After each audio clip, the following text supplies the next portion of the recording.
बिस्मिल्लाहिर्रहमानिर्रहीम अस्सलाम वालेकुम स्टूडेंट्स। आज की इस वीडियो में हम डिस्कस करने जा रहे हैं 11th class physics chapter number 4 है वर्क एंड एनर्जी, और इसका ये सेकंड लेक्चर है। बहुत ही छोटा सा लेक्चर है ये आज का। हम इससे पहले वर्क को डिटेल से डिस्कस कर चुके हैं। अभी जस्ट हम ये सीखेंगे कि work done bye constant force क्या होता है। तो बच्चों, आप जानते हैं वर्क क्या होता है।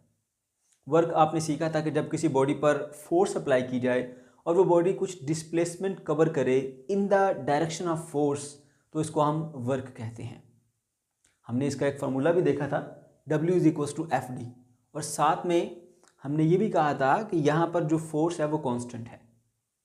कांस्टेंट फोर्स का मतलब ये होता है कि एक बॉडी के ऊपर जो हम फोर्स लगा रहे हैं, ना तो हम उसका मैग्नीट्यूड चेंज करेंगे फोर्स का, और ना ही हम फोर्स की डायरेक्शन चेंज करेंगे। तो अगर कोई भी फोर्स जो किसी बॉडी पे अप्लाई हो रही है वो अपना मैग्नीट्यूड चेंज नहीं करेगी, वो अपनी डायरेक्शन चेंज नहीं करेगी, तो इसका मतलब ये होता है कि ये कांस्टेंट फोर्स है।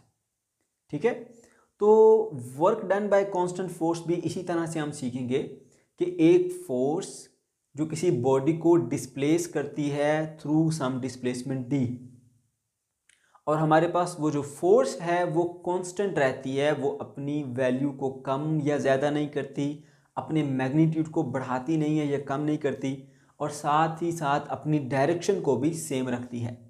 तो क्योंकि ये कांस्टेंट फोर्स है जो वर्क कर रही है, तो इसको हम कहेंगे work done bye a constant force. ठीक है, आपको छोटे सी एक एग्जांपल से एक्सप्लेन करता हूँ, लेकिन उससे पहले इसकी डेफिनेशन देख लें ज़रा।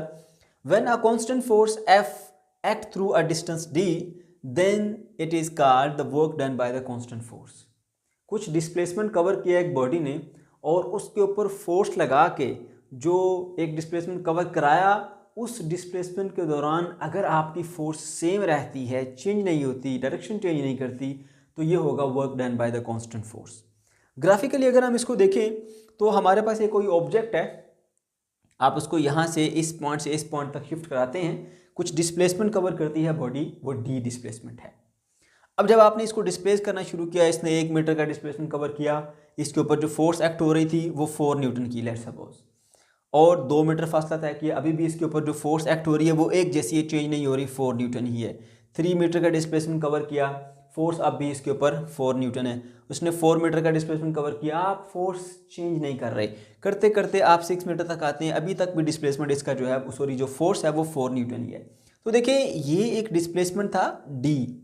इस डी डिस्प्लेसमेंट के दरमियान इस ऑब्जेक्ट के ऊपर जो उसको मूव करते हुए आप इधर लेकर आ रहे हैं, आपने उसके ऊपर एक जैसी फोर्स लगाई, फोर्स को बढ़ाया नहीं है, फोर्स को कम नहीं किया। आप देख सकते हैं 1 मीटर के बाद भी देखा हमने तो 4 न्यूटन थी, 2 मीटर के बाद भी 4 न्यूटन, 3 मीटर के बाद भी 4 न्यूटन।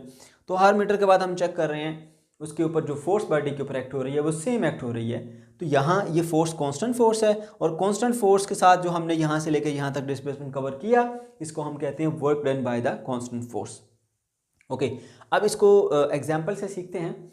रियल लाइफ में हमारे पास ये एक टेबल है, इस टेबल के ऊपर छोटा सा हमने ये टॉय रखा हुआ है, कार, और हम क्या करते हैं, इसको ना यहाँ से ऐसे पुश करते हुए जा रहे हैं, ऐसे ऐसे एक जैसी फोर्स लगा रहे हैं, इसको ऐसे दिखा लगा रहे हैं। ठीक है, तो आप अपनी फोर्स को ज़्यादा या कम नहीं कर रहे, आप एक जैसी फोर्स के साथ इसको यहाँ से यहाँ तक लेकर आए। तो इस बॉडी ने इस पॉइंट से लेकर इस पॉइंट तक कुछ डिस्प्लेसमेंट कवर किया, उसको आप डी सपोज कर लें, और इस दौरान आपने फोर्स को ज़्यादा या कम नहीं किया, बल्कि एक जैसी फोर्स के साथ आप इसको पुश करते चले गए। तो इस तरह जो आपका वर्क है वो वर्क होगा work done by the constant force, right. तो इसको सिंपली आप क्या करते हैं, जैसे ग्राफिकली भी मैंने यहाँ पर दिखाया आपको कि ये डिस्प्लेसमेंट डी है और ये फोर्स एफ है। ठीक है, आप दोनों को मल्टीप्लाई कर देते हैं, ठीक है, और आपको वर्क मिल जाता है एफ डी। अब यहाँ से कुछ लोगों को ये कन्फ्यूजन होती है कि जो work done bye constant force है उसके लिए ज़रूरी है कि फोर्स और displacement exactly in the same direction हो। जैसे यहाँ पर था, हम फोर्स इस बॉडी के ऊपर यूँ लगा रहे हैं और ये डिस्प्लेसमेंट भी इसी डायरेक्शन में कवर कर रही है, तो ऐसा नहीं है। यहाँ पर एक और एग्जाम्पल यहाँ मैंने नीचे शो की है, ये टेबल है, इसके ऊपर हमने वही टॉय रखा हुआ है, और अब की बार हम क्या कर रहे हैं, इसको सामने से एक धागा बांधा हमने और ऐसे खींच के लेके आ रहे हैं, ऐसे। ठीक है, ऐसे हम खींचते हुए लेके जा रहे हैं यहाँ इस डायरेक्शन में फोर्स। अब ये कार जो है वो यहाँ से इस तरफ को मूव करती हुई जा रही है, और इसके ऊपर जो फोर्स लग रही है वो इस तरह से। हमने यहाँ से लेकर यहाँ तक आते हुए इसके ऊपर फोर्स को बढ़ाया या कम नहीं किया, बल्कि एक जैसी फोर्स के साथ लेके इसको हम चलते जा रहे हैं। तो अब देख सकते हैं आप फोर्स जो है वो डिस्प्लेसमेंट की एग्जैक्टली डायरेक्शन में नहीं है। तो फोर्स को आप रिजॉल्व कर लें, उसके दो कंपोनेंट्स आ जाएंगे, एक एफ कॉस थीटा और एक एफ साइन थीटा। तो अगर पूरी फोर्स नहीं है तो आप इसका एक कंपोनेंट जो कि डिस्प्लेसमेंट की डायरेक्शन में है वो है एफ कॉस थीटा, उसको आप डिस्प्लेसमेंट से मल्टीप्लाई करके भी वर्क हासिल कर सकते हैं। यहाँ पर देखिए फोर्स और डिस्प्लेसमेंट एग्जैक्टली सेम डायरेक्शन में थे, तो दोनों को मल्टीप्लाई करने से एफ डी आ जाता है। अब यहाँ एफ डी मैंने इसलिए लिखा है क्योंकि कंप्लीट फोर्स डिस्प्लेसमेंट की डायरेक्शन में है, लेकिन यहाँ पर इस केस के अंदर मैंने एफ की बजाय एफ कॉस थीटा लिखा। फोर्स को डिस्प्लेसमेंट के साथ मल्टीप्लाई करना है। अगर पूरी फोर्स डिस्प्लेसमेंट की डायरेक्शन में नहीं है तो आप फोर्स का एक कंपोनेंट ले लें जो डिस्प्लेसमेंट की डायरेक्शन में है और उसके साथ उसको मल्टीप्लाई कर लें। आप देख सकते हैं ये एफ साइन थीटा ये डिस्प्लेसमेंट की डायरेक्शन में नहीं है बल्कि उससे परपेंडिकुलर है, और ये एफ कॉस थीटा ये डिस्प्लेसमेंट की डायरेक्शन में है। तो यहाँ पर आप क्या करेंगे, सिंपली डी को एफ कॉस थीटा से मल्टीप्लाई कर देंगे तो ये आपके पास आ जाएगा रिलेशन, क्योंकि अब एफ कॉस थीटा और डिस्प्लेसमेंट ये दोनों एक ही डायरेक्शन में है, दोनों को मल्टीप्लाई करने से आपको वर्क मिलेगा। तो ये भी हमारे पास work done by the constant force है। तो बच्चों आपने सीख लिया कि work done by the constant force क्या होता है। छोटा सा आसान सा टॉपिक है। अब हम इससे नेक्स्ट टॉपिक में पढ़ेंगे work done by the variable force.